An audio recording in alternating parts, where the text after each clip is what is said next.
ओम शांति। अॼु जी मुल्य तारीख़ आहे 16/5/2025। अॼु मिठा मिठा बाप दादा चवनि था मीठे मीठे ॿार तव्हांजो लव हिकु बाप सां आहे। श्री तव्हांखे ॿिए जो वरसो मिलंदो आहे।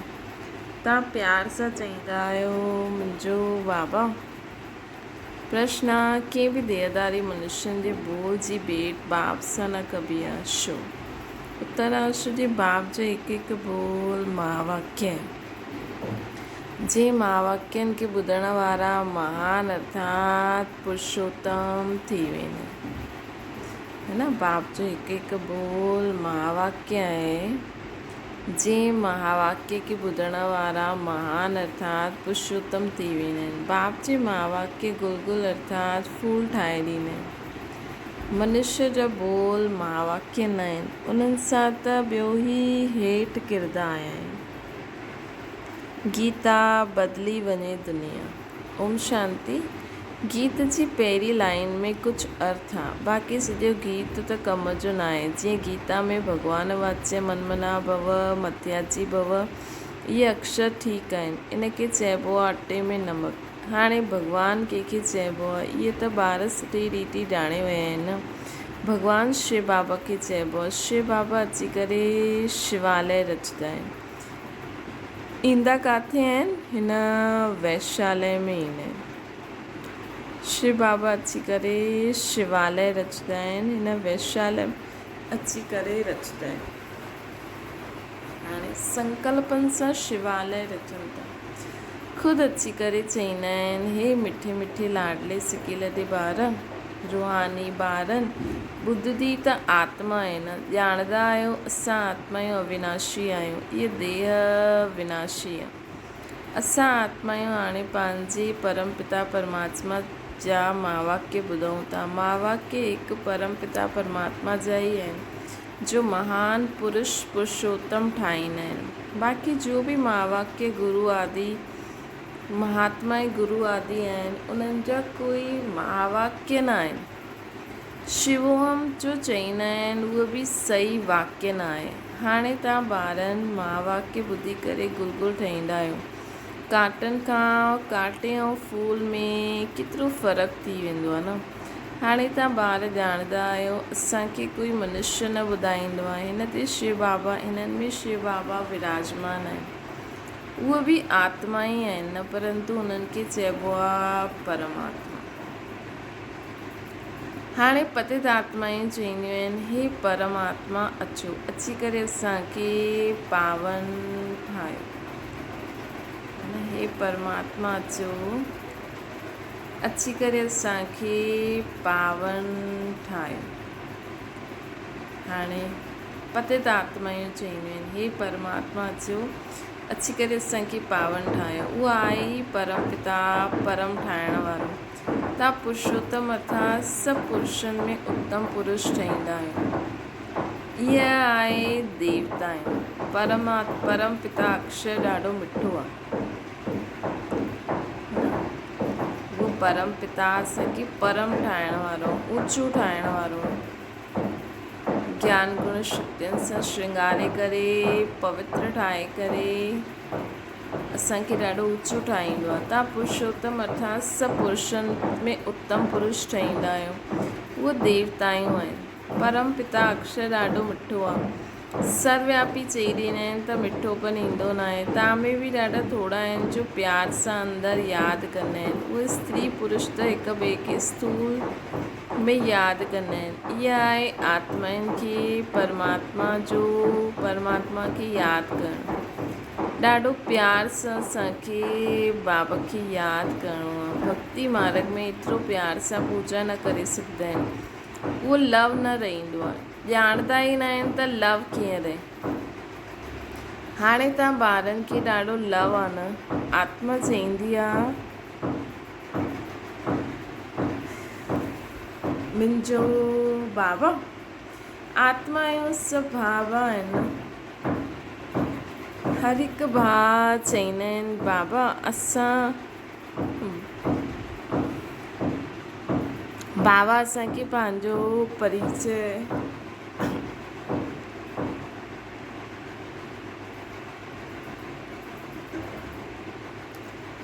बाबा असांखे पंहिंजो परिचय ॾिनो अथई।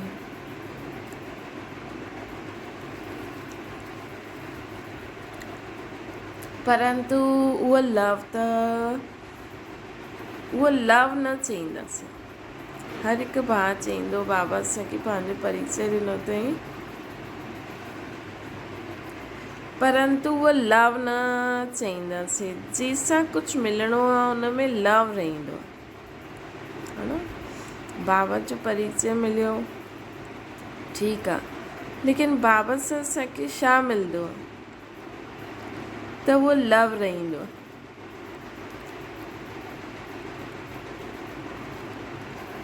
बाप में ॿारनि जो लव रहंदो आहे न, छो जे बाप सां वरसो मिलंदो आहे। जेतिरो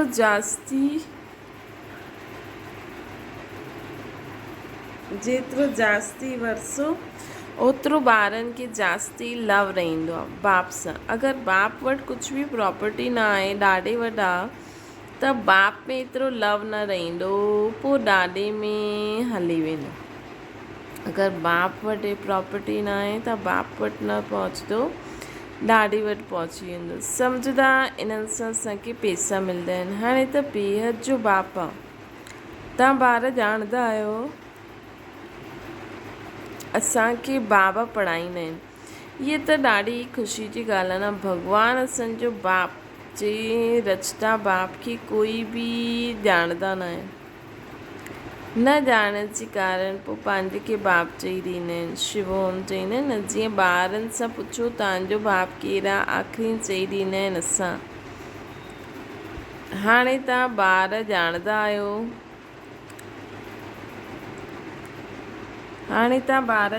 आहियो, उन सभु बापनि जो बाप आहे ज़रूरु। असांखे जो सभी बेहद जो बाप मिलियो आहे उन्हनि जो कोई बाप न आहे। असांखे जो हाणे बेहद जो बाप मिलियो आहे उन्हनि जो कोई बाप ई न आहे।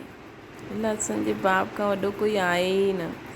ये ऊचे ते ऊचो बाप आहे जो ॿारनि जे अंदरि ख़ुशी रहणी खपे। उन यात्राउनि ते वेंदा आहियूं त उते एतिरी ख़ुशी न रहंदी आहे, छो जी प्राप्ति न आहे न। सिर्फ़ु दर्शन करण ईंदा आहियूं, वेंदा आहियूं, मुफ़्त में केतिरा धक्का खाईंदा आहिनि।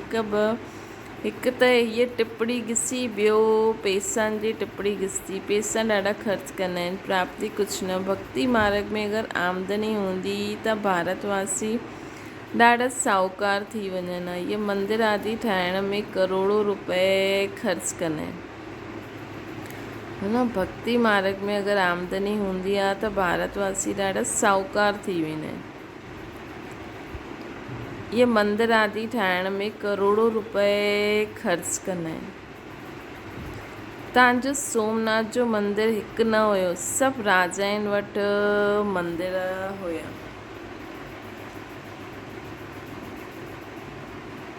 सभु राजाउनि वटि मंदिर हुया। भक्ति मार्ग में अगरि आमदनी हूंदी त भारतवासी ॾाढा साहूकार थी वञनि। भक्ति मार्ग में त ख़र्चो थींदो आहे, इहे मंदिर आदि ठाहिण में केॾा ख़र्चा थींदा आहिनि। तव्हांजो सोमनाथ जो मंदिर हिकु न हुयो, सभु राजाउनि वटि मंदिर हुया। तव्हांखे केतिरा पैसा ॾिना हुया। 5000 वर्ष पहिरियों तव्हांखे विश्व जो मालिक ठाहियो हुयो। हिकु बाप ई ईअं चईंदा आहिनि, अॼु खां 5000 वर्ष पहिरियों तव्हांखे राजयोग सिखाए करे ईअं मां ठातो हुयो। हाणे तव्हां छा ठही विया आहियो। बुद्धि में अचिणो खपे असां केतिरा ऊच हुयासीं। पुनर्जन्म वठंदे वठंदे हिकदमि पट ते अची करे पहुचिया आहियूं, कौड़ी मिसल ठही आहियूं न। हाणे बाबा वटि पोइ वरी हाणे असां बाबा वटि आया आहियूं, जो बाबा असांखे विश्व जो मालिक ठाहींदा आहिनि। हीअ हिकु यात्रा आहे। जबकि आत्माउनि खे बाप मिलंदा आहिनि त अंदरि में उहो लव रहणो खपे, लव, रिगार्ड, रिस्पेक्ट रहणो खपे। तव्हां ॿार जॾहिं हिते ईंदा आहियो त बुद्धि में रहणो खपे असां हुन बाप वटि वञूं था जंहिंसां असांखे वरी खां विश्व जी बादशाही मिलंदी। उहो बाप असांखे शिक्षा ॾींदा आहिनि। ॿार दैवी ॿार दैवी गुण धारण करो। सर्वशक्तिवान पतित पावन मुझ बाप खे यादि करो। मां कल्प कल्प अची करे चईंदो आहियां कि मामिकम यादि करो त विक्रम विनाश थींदा।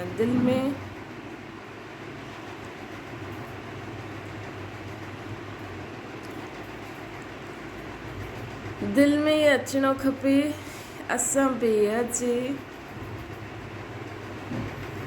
बाप वटि आया आहियूं। बाबा चईंदा आहिनि मां गुप्त आहियां, आत्मा चईंदी आहे मां बि गुप्त आहियां। तव्हां सम्झंदा आहियो असां वेंदा आहियूं शिव बाबा वटि ब्रह्मा द्वारा, ब्रह्मा दादा वटि, शिव बाबा वटि वेंदा आहियूं ब्रह्मा दादा वटि, जो कंबाइंड आहे उन्हनि सां असां मिलण वेंदा आहियूं।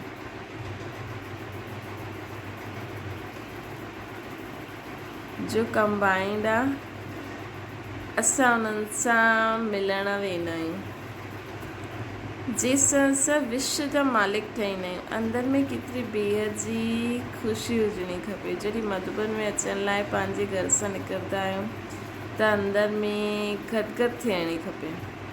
बाप असांखे पढ़ाइण लाइ असांखे दैवी गुण धारण करण जी युक्ति ॿुधाईंदा आहिनि। घर सां निकिरंदे समय ई अंदरि में ख़ुशी रहणी खपे।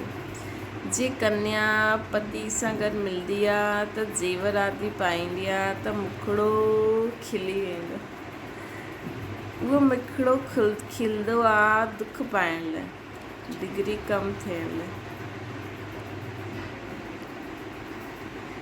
चाहे लक्ष्मी नारायण बि ॾिसो, राधे कृष्ण में जो प्योरिटी हूंदी त शादी खां पोइ डिग्री कम थी वेंदी न। तव्हांजो मुखड़ो खिलंदो आहे सदा सुख पाइण लाइ। त अहिड़े बाप जे वटि अचण समय केतिरी ख़ुशी हुजणी खपे। हाणे असांखे बेहद जो बाप मिलियो आहे। सत्युग में वेंदासीं पोइ डिग्री कम थी वेंदी। हाणे त तव्हां ब्रह्मण ईश्वरी संतान आहियो न। भॻवान वेही पढ़ाईंदा आहिनि, उहे असांजो बाप बि आहिनि, टीचर बि आहिनि, पढ़ाईंदा आहिनि, पोइ पावन ठाहे करे साथ बि वठी हलंदा। बाबा असांखे पावन ठाहे करे साथ बि वठी हलंदा। असां आत्मा आहियूं। हाणे हिन छीछी रावण जे राज्य सां छुटंदा आहियूं। अञा छुटणो आहे या छुटी वियासीं। अंदरि में अथाह ख़ुशी रहणी खपे। जबकि बाबा विश्व जो मालिक ठाहींदा आहिनि त पढ़ाई केतिरी सुठी पढ़णी खपे।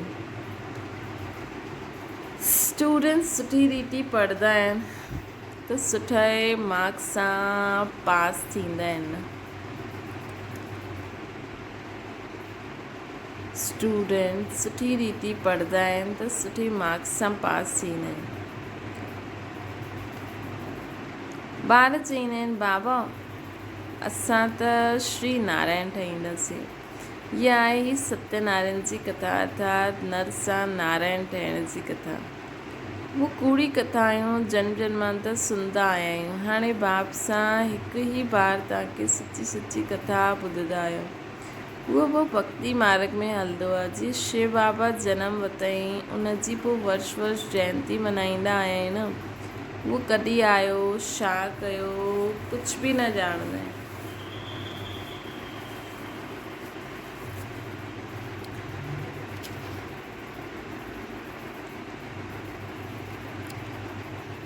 उन्हनि जी पोइ वर्ष वर्ष जयंती मल्हाईंदा आहियूं। बाबा कॾहिं आया, छा कयईं, कुझु बि न ॼाणंदा आहियूं। अच्छा, कृष्ण जयंती मल्हाईंदा आहियूं, उहो बि कॾहिं आया, कीअं आया, कुझु बि पतो न आहे। चईंदा आहिनि कंसपुरी में ईंदा आहिनि। हाणे उहो पते दुनिया में कीअं जनम वठंदो। ॿारनि खे केतिरी ख़ुशी हुजणी खपे। असां बेहद जे बाप वटि वेंदा आहियूं। अनुभव बि ॿुधाईंदा आहिनि असांखे फलाणे द्वारा तीर लॻियो, बाबा आया। बसि उन ॾींहं खां वठी करे फलाणे खां तीर लॻियो कि बाबा आयल आहिनि। बसि उन ॾींहं खां वठी करे असां बाप खे यादि कंदा आहियूं। इहो तव्हांजो वॾे खां वॾो बाप वटि अचण जी यात्रा आहे। बाप त चैतन्य आहे, ॿारनि वटि वेंदा बि आहिनि, उहा आहे जड़ यात्रायूं। हिते त बाबा चैतन्य आहे न। जीअं असां आत्मा चईंदा आहियूं, उहा परमात्मा बाप बि ॻाल्हाईंदा आहिनि न शरीर द्वारा। ये पढ़ाई आहे भविष्य 21 जन्मनि जे शरीर निर्वात। उहो त सिर्फ़ु हिन जन्म जे लाइ पढ़ंदा आहिनि। हाणे कहिड़ी पढ़ाई पढ़णी खपे, उहा कहिड़ो धंधो करणो खपे, बाबा चईंदा आहिनि ॿई करो। सन्यासी मिसल घर बार छॾे जंगलनि में न वञिणो। इहे त प्रवृत्ति मार्ग आहे न, ॿिन्हिनि जे लाइ पढ़ाई आहे। सभु त पढ़ंदा न, कोई सुठो पढ़ंदो, कोई कम, कोई खे हिकदमि झटि तीर लॻी वेंदो, कोई त तवाई मिसल ॻाल्हाईंदा रहंदा आहिनि, कोई चईंदा आहिनि हा असां सम्झण जी कोशिशि कंदा आहियूं, कोई चईंदा इहे त एकांत में सम्झण जी ॻाल्हियूं आहिनि, बसि पोइ गुम थी वेंदा आहिनि। कोई खे ज्ञान जो तीर लॻियो त झटि अची करे सम्झंदा, कोई पोइ चईंदा असांखे फ़ुर्सत ई न आहे, त सम्झो तीर लॻियो ई न। ॾिसो बाबा खे तीर लॻो त झटि बाबा ब्रह्मा बाबा सभु कुझु छॾे ॾिनई न। सम्झो बादशाही मिलंदी आहे, उन्हनि जे अॻियां यश आहे। असांखे त बाबा खां राजा ई वठणी आहे न। हाणे बाप चईंदा आहिनि उहो धंधो आदि बि करो, सिर्फ़ु हिकु सप्ताह इहा सुठी रीति सम्झो। गृहस्थ व्यवहार बि संभालणो आहे, रचना जी पालना बि करणी आहे। उहो त रची करे पोइ भॼी वेंदा आहिनि जेका दुनियावी सन्यासी हूंदा आहिनि। बाबा चईंदा आहिनि तव्हां रचियो आहे त सुठी रीति संभालो। सम्झो स्त्री अथवा ॿार तव्हांजो चइणु मञंदा आहिनि त उहे आहिनि सपूत। मतिलबु अगरि घर में पुरुष ज्ञान वठे ऐं उहा अगरि स्त्री खे ॿुधाए, पंहिंजे ॿारनि खे ॿुधाए, है न। भले अगरि सोचो अगरि स्त्री ऐं ॿार बि सोचनि कि हा असां हाणे लहसुन प्याज न खाईंदासीं, पवित्र रहंदासीं, मुरली ॿुधंदासीं, भले भक्ति जेसि ताईं उन्हनि जी छुटे, है न, हिकु विश्वास जेसि ताईं वेह, त ओसि ताईं भले उन्हनि खे छुटी बि ॾेई करे उअं हलूं, त बि ॾिसो सपूत आहिनि न। न सम्झंदा त कपूत आहे। इहे बि ॾिसो कहिड़ी वंडरफुल ॻाल्हि आहे, है न। लेकिन त इहे बि ड्रामा में पार्ट हूंदो आहे। जीअं ब्रह्मा बाबा जी फैमिली में उन्हनि जे ॿारनि कंहिंखे मञियो, कंहिंखे न मञियो, त जंहिं मञियो उहो सपूत थी विया, जंहिं न मञियो उहा कपूत थी विया। न सम्झंदा आहिनि त कपूत ठहिरिया न। सपूत ऐं कपूत जो पतो पवंदो आहे न। बाबा चईंदा आहिनि तव्हां श्रीमत ते हलंदा त श्रेष्ठ ठहींदो।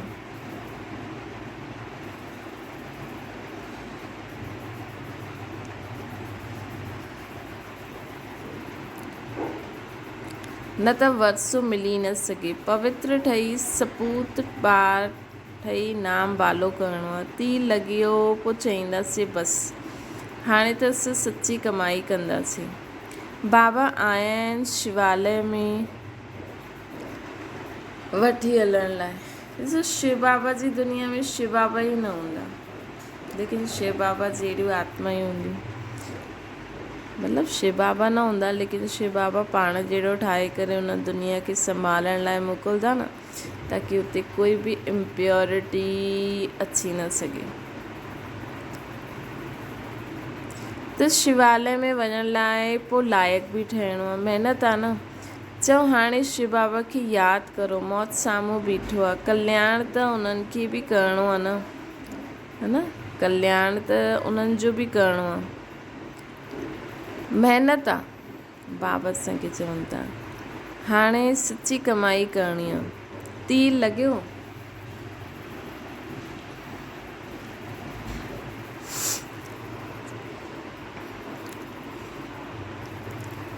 शिव बाबा खे यादि करो, मौत त साम्हूं बीठो आहे, कल्याण त उन्हनि खे बि करिणो आहे न। चओ हाणे यादि करो त विक्रम विनाश थी वेंदा। तव्हां ॿारनि जो फ़र्ज़ु आहे पीअर घर ऐं ससुर घर जो उद्धार करिणो आहे, जबकि तव्हां सॾु कयो आहे त तव्हांजो फ़र्ज़ु आहे उन्हनि जो कल्याण करणु। त हाणे असांखे उन्हनि सभु सर्व जो, अगरि तव्हांजी शादी थियल हुजे त पंहिंजे पीअर घर वारनि जो ऐं ससुर घर वारनि जो ॿिन्हिनि जो कल्याण करिणो।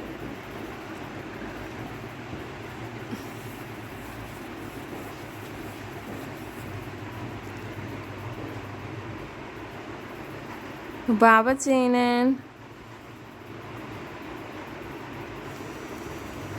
तव्हां बच्चनि जो फ़र्ज़ु आहे पीअर घर ऐं ससुर घर जो उद्धार करणु, जबकि तव्हां सॾु कयो आहे तव्हांजो फ़र्ज़ु आहे उन्हनि जो कल्याण करणु। रहम दिलि ठहिणो खपे न। पतित तमो प्रधान मनुष्यनि खे सतो प्रधान ठहिण जो रास्तो ॿुधाइणो। ऐं अगरि ॿार सेंटर ते अची समर्पित थी वेंदा आहिनि त उन्हनि खे हेॾे बि ध्यानु ॾियणो आहे ऐं पंहिंजे लौकिक में बि ज्ञान ॾियणो आहे। ॿई मतिलब थी सघंदा आहिनि बाबा जी हिन ॻाल्हि जा, न। बाबा जी ॻाल्हियुनि खे सम्झण जे लाइ विशाल बुद्धि खपे। सभिनि खे रहमदिल ठही करे सतो प्रधान ठहिण जो रास्तो ॿुधाइणो आहे। तव्हां ॿारनि खे हर चीज़ नई खां पुराणी ज़रूरु थींदी आहे। तव्हां ॿारनि जी नर्क में सभु पतित आत्मायूं आहिनि, तॾहिं त गंगा में सनानु करे पावन ठहिण वेंदा आहिनि न, है न। पहिरियों त सम्झो कि असां पतित आहियूं, इन करे पावन ठहिणो आहे। बाप आत्माउनि खे चवंदा आहिनि मूंखे यादि करो त तव्हांजा पाप नष्ट थी वेंदा, है न। बाबा चवंदा आहिनि ॿार हाणे पावन ठहो त तव्हां मूंखे यादि करो त तव्हांजा सभु पाप भस्म थी वेंदा। बाबा जी यादि सां ई पाप भस्म थी वेंदा। साधु संत आदि जो बि आहिनि सभिनि खे इहे पैगाम बाप आत्मा सभिनि खे इहे पैगाम ॾियो कि बाबा चवंदा आहिनि मूंखे यादि करो। हिन योग अग्नि सां अथवा यादि जी यात्रा सां तव्हांजी खाद निकिरंदी वेंदी, तव्हां पवित्र ठही मूं वटि अची वेंदव। मां तव्हां सभिनि खे साथ वठी वञण लाइ आयो। जीअं बिच्छू हूंदो आहे न, हलंदो आहे, जिते नरम चीज़ ॾिसंदो आहे त डंक मारे ॾींदो आहे। पत्थर खे डंक मारे छा कंदो? तव्हां बि बाप जो परिचय ॾियो। इहा बि बाबा सम्झायो आहे। मुंहिंजे भक्त किथे रहंदा आहिनि? शिव जे मंदर में, कृष्ण जे मंदर में, लक्ष्मी नारायण जे मंदर में भगत मुंहिंजी भक्ति कंदा रहंदा आहिनि। त शिव जे मंदर में, लक्ष्मी नारायण जे मंदर में, कृष्ण जे मंदर में, राधे जे मंदर में, इन्हनि जॻह वञी करे बाबा जे भक्तनि खे ज्ञान ॾियो। बाबा इन्हनि खे उन रूप में प्राप्ति कराईंदा आहिनि त जॾहिं असली रूप बाबा जो पतो लॻी वेंदो त जेका असांजी कुलजा हूंदा उहो निकिरी ईंदा, है न। आहे त ॿार न,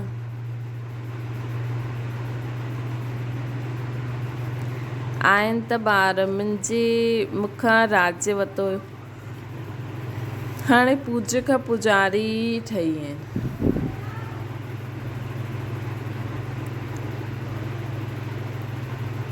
हाणे पूज्य खां पुजारी ठही आहिनि। देवताउनि जे भॻत आहिनि।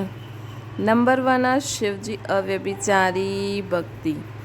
पोइ किरदे किरदे हाणे त भूत पूजा करणु लॻा आहिनि। शिव जे पुजारियुनि खे सम्झाइण में सहज थींदो, डायरेक्ट जो शिव जा पुजारी हूंदा आहिनि। हाणे वैसे बि भक्ति मार्ग में केदारनाथ, बद्रीनाथ, इहे सभु 4 धाम बि खुलंदा आहिनि न, त हिते बि वञी करे असां सर्विस करे सघंदा आहियूं। काशी में विश्वनाथ गंगा, काशी में वञी करे छोजी शिव जा पुजारी ऐं हाणे शिव खे ॾाढो शिवमय हूंदा आहिनि न, निराकार खे ज़्यादा केदारनाथ वेंदा आहिनि न, निराकार परमात्मा जो परिचय उन्हनि खे झटि सम्झ में ईंदो। ये सभु आत्मा आहिनि जो बाबा शिव बाबा आहे स्वर्ग जो वरसो ॾींदा आहिनि। हाणे बाप चईंदा आहिनि मूंखे यादि करो त सभु विक्रम विनाश थी वेंदा। असां तव्हांखे पैगाम ॾींदा आहियूं। हाणे बाप चईंदा आहिनि पतित पावन ज्ञान जे सागर मां आहियां। ज्ञान बि ॿुधायां थो। पावन ठहिण लाइ योग बि मां तव्हांखे सिखायां थो। तव्हांखे ज्ञान बि ॿुधायां थो। मां तव्हांखे पावन ठाहिण लाइ योग बि सिखायां थो। ब्रह्मा तन सां मैसेज थो ॾियां कि हाणे मूंखे यादि करो। पंहिंजे 84 जन्मनि खे यादि करो। तव्हांखे भगत मिलंदा मंदरनि में, पोइ कुंभ जे मेले में। हुते तव्हां सम्झाए सघंदा आहियो पतित पावन गंगा आहे या परमात्मा। जो ॿार खे इहा ख़ुशी रहणी खपे कि असां कंहिं वटि वेंदा आहियूं। केतिरो साधारण आहे न, छा बणाई ॾेखारिनि। शिव बाबा छा करनि जो वॾा आदमी ॾेखारे में ॾियनि। सन्यासी कपिड़ा त पाए न सघंदा आहिनि न।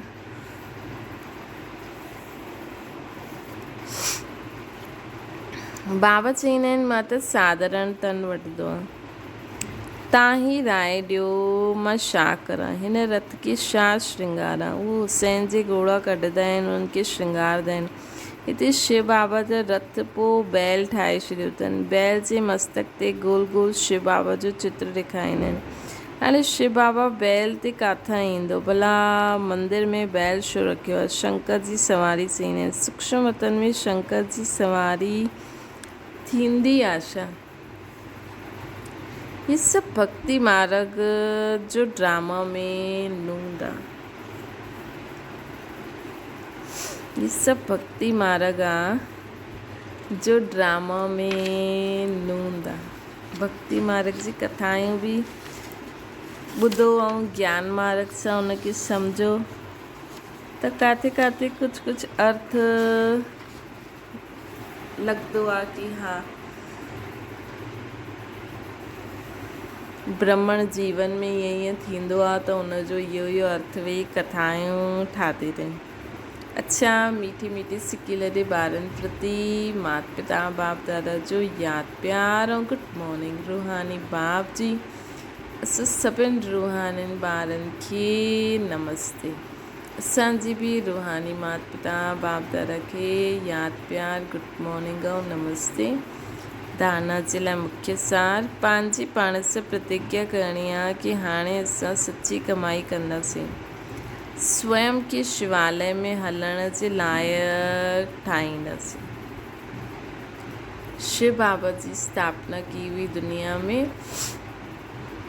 हुन में बि सतयुग में, त्रेता त ईअं ई ठही वेंदी न, लेकिन सतयुग जी राजधानी बाबा स्थापना कराईंदा आहिनि। त सतयुग जी दुनिया में हलण लाइ वैसे त सतयुग त्रेता ॿई मिलाए करे स्वर्ग हूंदा आहिनि, लेकिन असांखे सतयुग में हलणो। उहो बि एतिरी धारणा मूर्त शुद्ध आत्मा थी करे रहणो कि सभु पहिरीं राजधानी में अचूं ऐं ब्रह्मा बाबा जे नज़दीक जे संबंध में अचूं। हुन जे लाइ बि कुझु बि न करिणो आहे। सिर्फ़ु बाप दादा सां सदा सचो रहो। बाप दादा जी गोद में वेही रहो। बाप दादा से सदा सच्चो रहो। जो धारणा आहे वो फॉलो कंदो वञो। फॉलो ब्रह्मा निराकार रूप शिव बाबा, साकार रूप ब्रह्मा बाबा।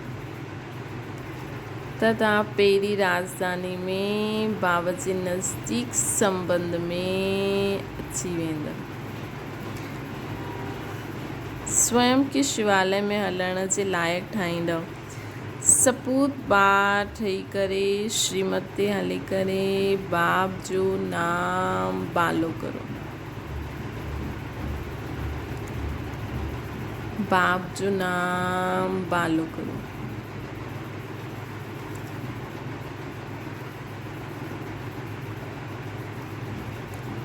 ॿियो आहे रहम दिल ठही तमो प्रधान मनुष्यनि खे हाणे सतो प्रधान ठाहिणो। सभिनि जो कल्याण करिणो आहे। मौत खां पहिरियों सभिनि खे बाप जी यादि दिलाइणी आहे, है न। हाणे त चई बि सघंदा आहियो कि ॾिसो हाणे लड़ाई छिड़ी वई आहे, कॾहिं बि लड़ाई लॻंदी छो जे लॻंदी सही गवर्नमेंट ॾाढी कुझु बि न करे सघंदी छो जे हाणे स्वर्ग अचिणो आहे। त अगरि तव्हांखे स्वर्ग में हलणो आहे त परमात्मा जो चित्र उन्हनि खे ॾेई छॾियो, ख़ुदि खे आत्मा सम्झी परमात्मा खे निराकार रूप में यादि करो। सभिनि जो कल्याण करिणो। मौत खां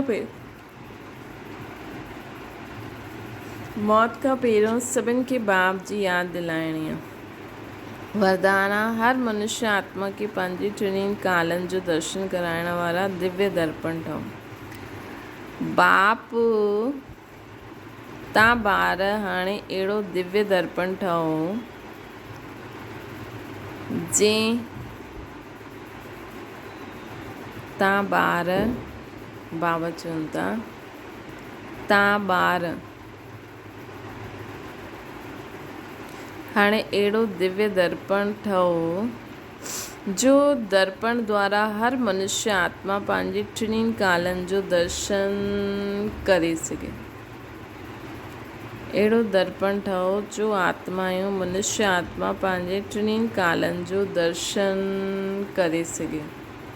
उन्हनि खे पंहिंजा टई काल स्पष्ट थी वञनि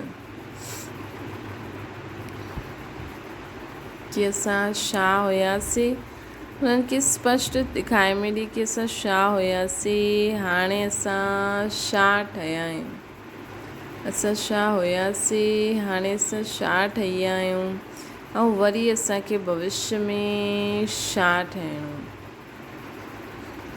असां भविष्य पहिरियों देवी देवता धर्म जी आत्मा हुयासीं, उच्च कुल जी आत्मा हुयासीं, पोइ असां छा ठही वियासीं, बेगर ठही वियासीं।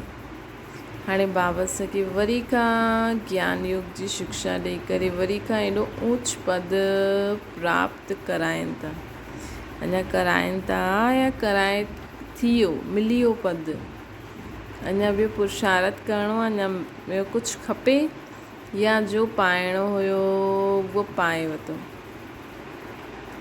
जो पाइणो हुयो उहो पाए वरितो न। चेक करो, जो असांखे पाइणो हुयो उहो पाए वरितो कि अञा ॿियो कुझु खपे, जो प्योरिटी असांखे खपे। प्योरिटी में कोई बि व्यर्थ संकल्प बि न अचिणो खपे, कोई बि पवित्रता मतलब विकार बुराइयूं तो छॾो, लेकिन आलस्य व्यर्थ संकल्प भी इम्प्योरिटी है।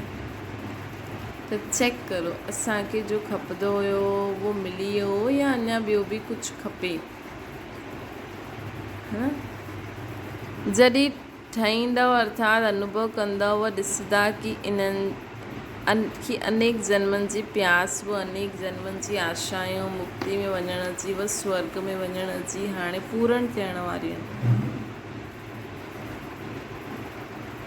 त जॾहिं उन्हनि खे असां द्वारा वो टई काल दर्शन थींदा कि असां छा हुयासीं, असां छा ठही वियासीं, हाणे वरी असांखे बाबा छा ठाहिनि था, त जॾहिं वो ॾिसंदा कि हाणे असांजी वो इच्छा पूरी थियण वारी आहे परमधाम में वञण जी या स्वर्ग में वञण जी। कंहिंखे हूंदो आहे न बसि असांखे शांती खपे, त अगरि उन्हनि खे उहो अनुभव थी वञे कि मां केॾी शांति दुनिया में रहंदी हुअमि, हाणे मां केॾी छा थी वई आहियां, हाणे वरी मूंखे शांती जी दुनिया में वठी वञण लाइ बाबा इहे ज्ञान था ॾियनि। ज्ञान वरितो उन्हनि खे उहो नज़र ईंदो त उन्हनि खे शांती धाम आकर्षित कंदो न मुक्ति में वञण जी या जेके स्वर्ग में वञण जी इच्छा हूंदी उहो पूर्ण थींदी, त उहा उन्हनि खे आकर्षण कंदो जॾहिं उहे टई काल ॾिसंदा। हाणे पूर्ण थियण वारी आहे त सहज ई बाप सां वरसो वठण लाइ आकर्षित थी करे ईंदी। कॾहिं जॾहिं असां द्वारा उन्हनि खे उन्हनि जे टई कालनि जो दर्पण, टई कालनि जे बारे में स्पष्ट उन्हनि खे अनुभव थिए, तॾहिं उहा बाप सां वरसो वठण लाइ आकर्षित थिए न। असां कंहिंखे सम्झायूं, कंहिंखे शांती जी अनुभूति थिए स्वर्ग जे बारे में असां कंहिंखे ॿुधायूं, सुख जी, ख़ुशियुनि जी, प्योरिटी जी अनुभूति थिए त तुरंत उहो ईंदो न बाबा खां वरसो वठण की अरे इहे छा आहे, मूंखे इहे खपे। स्लोगन आहे हिकु बल हिकु भरोसो, हिन पाठ खे सदा पको रखो त बीच भंवर सां सहज निकिरी वेंदो। हिकु बल हिकु भरोसो, हिन पाठ खे सदा पको रखो। हिकु बल हिकु परमात्मा खे यादि करो, उन्हनि जी हिकु बल मतिलबु उन जी शक्ति, उन्हनि जे सहारे की बसि बाबा आहिनि न मूंसां गॾु। बाबा ऐं बाबा जे भरोसे हलंदा हलो त हिन पाठ खे पको रखो त बीच भंवर सां निकिरी ईंदो। अव्यक्त इशारो, रूहानी रॉयल्टी प्योरिटी जी पर्सनैलिटी धारण करो।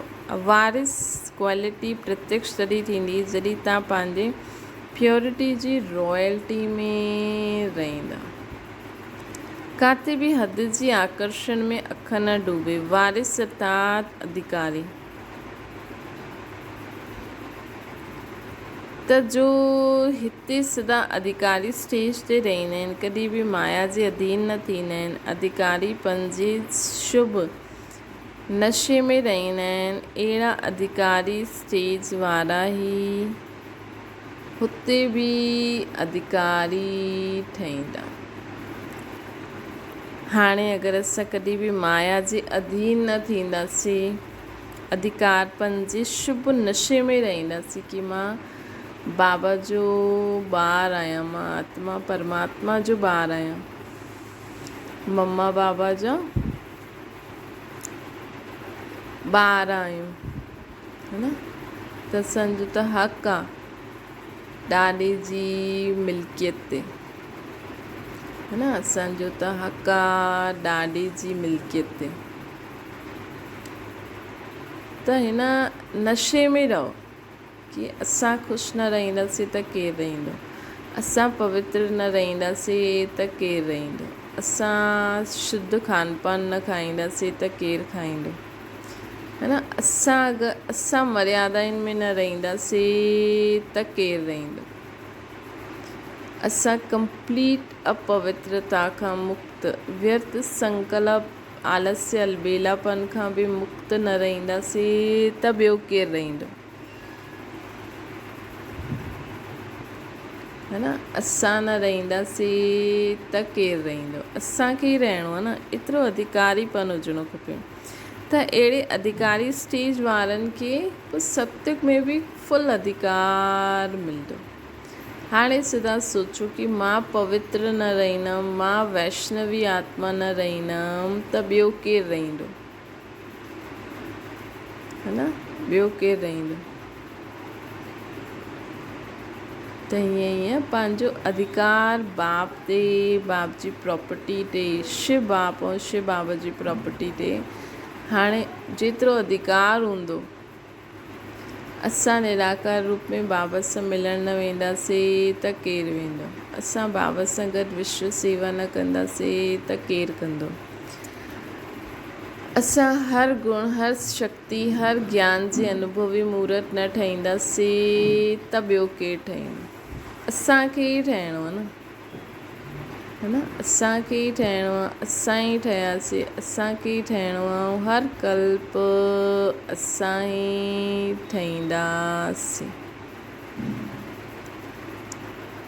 है न, ऐं हर कल्प असां ई ठहींदासीं। अच्छा, ओम शांति। बाबा खे यादि करो।